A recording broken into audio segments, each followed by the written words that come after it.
Picture this. A man drops to one knee in a crowded restaurant. Diamond ring gleaming under the fluorescent lights. Every head turns as he delivers his rehearsed speech about eternal love. The woman covers her mouth in surprise, tears streaming down her face as she says yes. The entire restaurant erupts in applause. Everyone watches this scene and thinks they're witnessing romance in its purest form. A beautiful moment where love conquers all, where emotions triumph over logic, where the heart leads and the wallet follows. But what if I told you that what you're really witnessing is the greatest scam in human history? What if that romantic gesture isn't about her feelings at all, but about his desperation? What if the entire foundation of modern romance is built on male insecurity disguised as chivalry? Today, I'm going to expose the uncomfortable truth about attraction that will make you question everything you thought you knew about love, romance, and why men consistently pay the ultimate price in the game of human desire. Every romantic comedy, every love song, every Valentine's Day commercial sells you the same beautiful lie. That romance is about making women feel special. That flowers, chocolates, candlelit dinners and surprise getaways are expressions of male devotion designed to touch the feminine heart. This narrative is so deeply embedded in our culture that questioning it feels almost blasphemous. But here's the reality that's been hiding in plain sight. Romance isn't for women. It never was. Romance is an elaborate performance created by men, for men, to solve a male problem that has existed since the beginning of human civilization. Walk into any jewellery store around Valentine's Day and watch the customers. Nervous men sweating over price tags, calculating monthly payments on engagement rings, asking salespeople if the stone is big enough to impress her. These men aren't shopping for her pleasure. They're shopping for their own survival in a marketplace where they've been convinced that love requires a receipt. The woman in these scenarios isn't the customer. She's the product being purchased. The real transaction is between the man and his own inadequacy, with romance serving as the overpriced solution to his fundamental fear of not being enough. Before we dissect how this system came to dominate modern relationships, we need to understand the original structure of human mating that romance was designed to disrupt. Throughout most of human history, access to desirable women operated on a simple principle. Power attracted options, and options meant choice. The powerful men, kings, warriors, merchants, landowners, didn't need to convince women to choose them. Their resources spoke louder than any poetry ever could. They offered protection, security, status, and survival. In a world where winter could mean death, and enemies could destroy everything you owned, the man who could provide safety wasn't making a romantic gesture. He was making a practical offer that no rational woman would refuse. Consider the legendary King Solomon, who maintained 700 wives and 300 concubines, 1,000 women. This wasn't romance, this was resource distribution. Solomon could offer each woman a lifestyle that no ordinary man could match. Palace living, servants, security, luxury, and the ultimate status symbol of being chosen by the wisest, wealthiest, most powerful man of his time. Now imagine being one of the remaining 999 men in Solomon's kingdom, watching the most desirable women disappear into his harem. You have no palace, no armies, no treasure chambers. You're a farmer, a craftsman, a merchant with a small shop. What exactly are you supposed to offer that competes with being a queen? This wasn't a problem unique to ancient Israel. Every civilization developed the same pattern. Powerful men accumulated the most desirable women, leaving average men to compete for whatever remained. The sexual marketplace operated on pure economics, and most men were priced out of the premium market entirely. Somewhere in the medieval courts of southern France, a revolutionary idea emerged that would forever change how men approach the problem of female desire. If you couldn't compete with resources, maybe you could compete with feelings. If you couldn't offer a palace, maybe you could offer poetry. If you couldn't provide armies, maybe you could provide attention. The troubadours and chivalric knights developed what we now call romance, but they weren't creating it for women. They were creating it for themselves and other men who found themselves locked out of the traditional power-based mating system. Romance was their answer to an impossible question. How do you convince someone to choose less when they could have more? The genius of this system was its positioning. Instead of admitting that romance was a consolation prize for men who couldn't compete on resources, it reframed the entire narrative. Suddenly, the man with nothing to offer except his emotions became the hero of the story. The powerful man with actual resources became the villain who, didn't understand true love. This wasn't accidental. This was strategic marketing. Romance took the men who were losing in the traditional marketplace and gave them a completely different game to play, with different rules, different scorecards, and different definitions of victory. Modern romance operates on a brutal economic principle that most people never consciously recognise. Men pay and women receive payment. But the currency isn't always money. Sometimes it's time, attention, effort, emotional labour, and the systematic sacrifice of male resources in exchange for female access.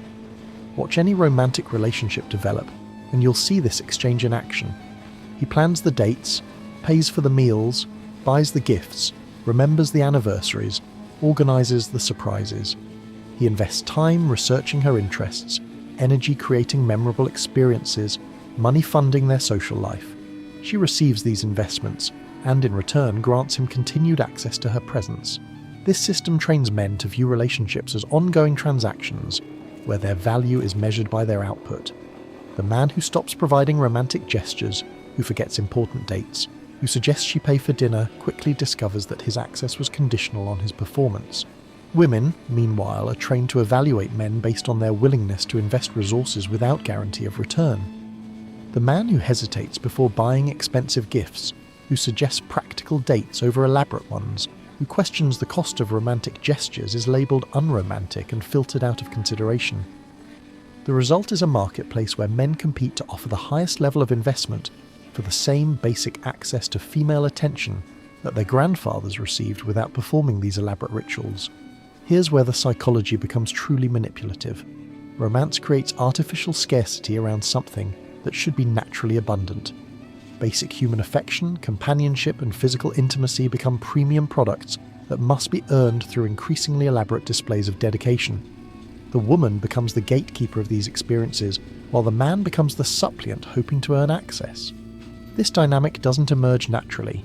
It's culturally constructed through romantic mythology that teaches both parties their roles in this exchange. Consider the modern dating ritual. The man is expected to pursue, plan, pay, and perform. The woman is expected to evaluate, select, accept, or reject. He demonstrates value through investment. She demonstrates value through selectivity. He chases. She chooses. This framework transforms natural human attraction into an elaborate audition process where men perform and women judge performance. The man who refuses to participate in this theatre is labelled lazy, selfish, or immature. The woman who participates too eagerly is labelled desperate or easy. The system creates winners and losers not based on genuine compatibility or mutual attraction, but based on willingness to perform predetermined roles in a romantic drama that serves neither party's authentic interests. The most insidious aspect of modern romance is how it forces men to compete against each other in increasingly expensive demonstrations of devotion. Each romantic gesture sets a new baseline that other men must meet or exceed to remain competitive. When one man surprises his girlfriend with a weekend getaway, every other man in their social circle faces pressure to match or surpass that gesture. When engagement rings become status symbols, men find themselves taking loans to purchase symbols of love that cost months of salary. When social media creates public scorecards for romantic performance, private relationships become competitive displays for public consumption. This escalation serves no one's authentic interests. The woman doesn't necessarily want more expensive gestures, she wants genuine connection. The man doesn't want to spend his life savings on symbolic displays, he wants to be valued for who he is rather than what he provides. But the system has created a trap where neither party can step back without appearing to care less about the relationship. The man who suggests scaling back the romantic spending is accused of becoming complacent. The woman who says she doesn't need expensive gestures is often not believed, because the cultural narrative insists that all women want to be spoiled. Here's the part that will make you question everything. Most women don't actually prefer the romantic man over the powerful man. They've been trained to say they do, taught to value emotional investment over practical resources, convinced that choosing security over sentiment makes them shallow. But watch their actual choices rather than listening to their stated preferences. When faced with two options, the romantic guy who writes poetry but struggles financially, or the successful guy who's less emotionally expressive but can provide stability and status, the vast majority of women still choose the second option. The romantic guy might get her attention temporarily. She might enjoy his attention, appreciate his efforts, even develop genuine affection for him. But when it comes time to make serious life decisions, she typically chooses the man who can offer her the lifestyle she wants, rather than the man who offers the most feelings. This creates a cruel irony. Men invest enormous resources learning to be romantic, believing this is what women want, only to discover that romance alone rarely wins long-term commitment from desirable women. The system promises that emotional investment will be rewarded with female devotion, but reality demonstrates that practical value still trumps romantic performance in most real-world scenarios. Underneath all the cultural programming about romance and true love lies a biological reality that hasn't changed in thousands of years. Women are still attracted to indicators of male competence, resources, and ability to provide security. Men are still attracted to indicators of female fertility, health, and beauty. Romance attempts to override these biological preferences with cultural narratives about what we should want rather than what we actually want. It teaches men that they can substitute emotional labour for practical value, and teaches women that they should prioritise feelings over resources. But biology doesn't negotiate with culture. A woman might intellectually appreciate a man's romantic gestures while simultaneously losing attraction to him because he can't provide the security her subconscious mind craves. A man might perform romantic rituals hoping to inspire genuine desire while secretly resenting the transactional nature of the exchange. The disconnect between what romance promises and what biology delivers creates relationships built on performance rather than authentic attraction. Both parties end up playing roles they don't naturally inhabit, trying to want things they don't actually want, and wondering why the magic never feels quite real. Every romantic gesture carries an implicit message about status and power dynamics. When a man drops to one knee to propose, he's literally assuming a position of supplication. When he gives expensive gifts, he's demonstrating his willingness to sacrifice resources for her approval. When he plans elaborate surprises, he's showing that her happiness is more important than his time or preferences. These gestures don't create equality in relationships. They institutionalize inequality. They establish patterns where his role is to provide and perform, while her role is to receive and evaluate.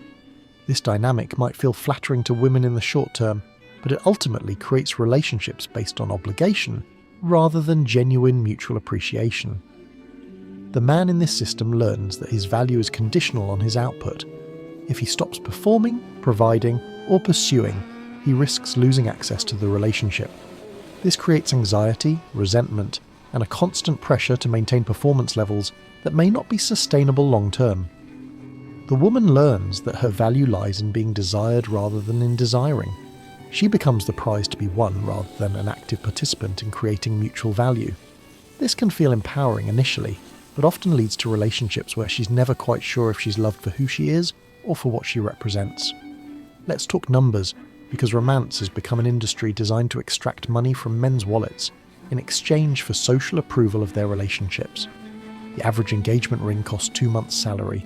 The average wedding costs more than most people's annual income.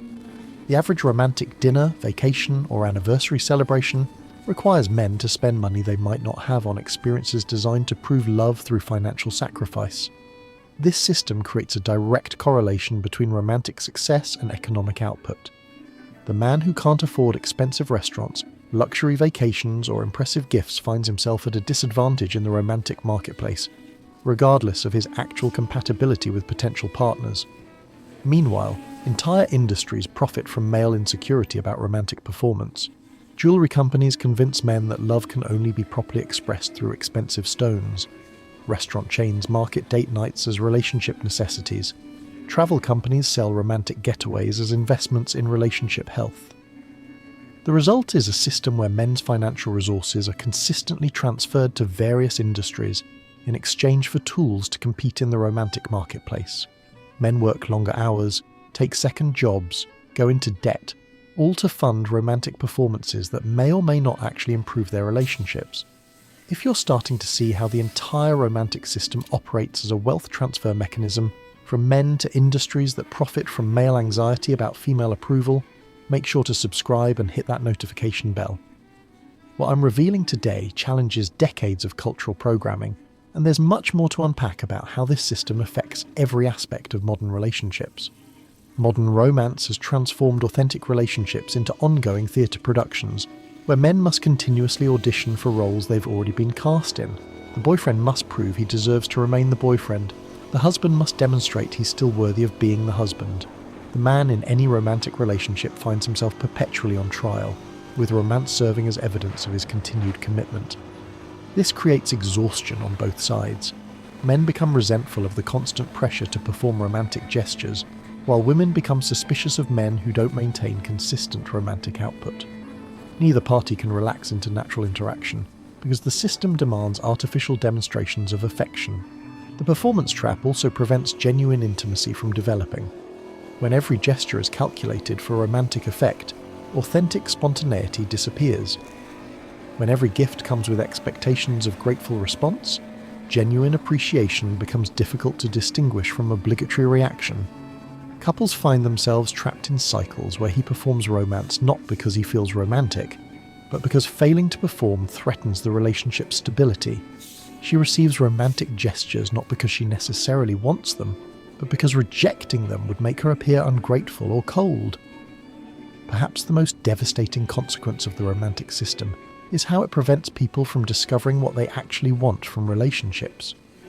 Men learn to want what they think women want rather than exploring their own authentic desires. Women learn to expect what culture tells them they should want, rather than identifying what actually makes them happy. This creates relationships built on assumptions rather than understanding. He assumes she wants romantic gestures because that's what men are supposed to provide. She assumes she should want romantic gestures because that's what women are supposed to appreciate. Neither party questions whether these assumptions actually match their individual preferences. The result is couples who go through the motions of romance without experiencing genuine romantic feelings. They hit the prescribed milestones, exchange the expected gifts, perform the required rituals, all while wondering why none of it feels as magical as the movies promised it would. Authentic attraction gets buried under layers of cultural expectations about how attraction should be expressed. Real compatibility gets overlooked in favour of romantic compatibility. Genuine partnership gets sacrificed for performing partnership roles. Imagine relationships built on mutual value creation, rather than male performance and female evaluation. Imagine attraction based on genuine compatibility, rather than romantic choreography. Imagine partnerships where both people contribute according to their abilities, rather than according to gender-based role expectations. This isn't about eliminating affection, appreciation, or celebration from relationships. It's about allowing these expressions to emerge naturally from genuine feeling rather than cultural obligation. It's about creating space for both parties to be authentic, rather than performing predetermined roles in someone else's romantic drama. In this alternative system, a man's value wouldn't be measured by his willingness to sacrifice resources for romantic gestures. A woman's value wouldn't be measured by her ability to inspire romantic devotion. Both parties would be valued for their actual contributions to the partnership, their authentic compatibility, and their genuine care for each other's well-being. This requires both men and women to step outside the romantic narrative and ask themselves what they actually want from relationships when stripped of cultural expectations about what they should want. Breaking free from the romantic trap requires recognizing that the entire system is optional. You don't have to participate in expensive romantic theatre to have meaningful relationships. You don't have to prove your love through financial sacrifice or elaborate gestures. You don't have to perform roles that don't feel authentic to who you are. For men, this means learning to value themselves based on their authentic qualities rather than their romantic output. It means refusing to compete in the expensive gesture marketplace, and instead offering genuine value through character, competence, and compatibility. For women, this means examining whether your relationship expectations have been shaped more by cultural programming than by personal preferences. It means considering whether you actually want elaborate romantic displays, or whether you've been taught to expect them. The path forward involves both parties taking responsibility for creating mutual value rather than one party performing while the other evaluates performance. The uncomfortable truth about attraction is that romance, as we currently practice it, serves neither men nor women's authentic interests. It creates artificial obstacles to genuine connection, turns natural attraction into performance art, and extracts enormous resources from men while providing women with substitutes for authentic intimacy. Men pay the price because they've been convinced that payment is the only path to female approval. They sacrifice their resources, their time, their energy, and often their authentic selves in pursuit of romantic success, as defined by a system that was never designed to serve their interests. The real tragedy isn't that men pay this price, it's that they pay it voluntarily, believing they're investing in love when they're actually funding an industry built on their insecurity and her artificial scarcity. True attraction doesn't require elaborate performances, expensive props, or artificial demonstrations of devotion. It emerges naturally between compatible people who value each other's authentic qualities and choose to build something meaningful together. The men who understand this truth stop paying the inflated prices of the romantic marketplace and start building relationships based on mutual value, genuine compatibility, and authentic attraction. They discover that real connection costs far less and delivers far more than the expensive substitute that modern romance has become. If this analysis of how the romantic system actually operates has opened your eyes to the price men pay for cultural myths about attraction, subscribe to this channel for more insights that challenge everything you think you know about relationships. Hit that notification bell because understanding these dynamics could save you from years of performing in someone else's romantic theatre while missing out on authentic connection. Share this video with any man who needs to understand that his value in relationships isn't determined by his willingness to pay inflated prices for artificial scarcity. The truth about attraction is that it works best when both parties stop performing and start being real with each other about what they actually want. The romantic system promises that if you pay enough, perform enough, and sacrifice enough, you'll eventually earn the love you desire. But the men who win in the long run are those who recognize that genuine attraction can't be purchased, performed, or earned through romantic gestures. It can only be inspired through authentic value and mutual compatibility. That's the real truth about attraction. It's not about what men pay, but about who they authentically are when they stop performing and start being.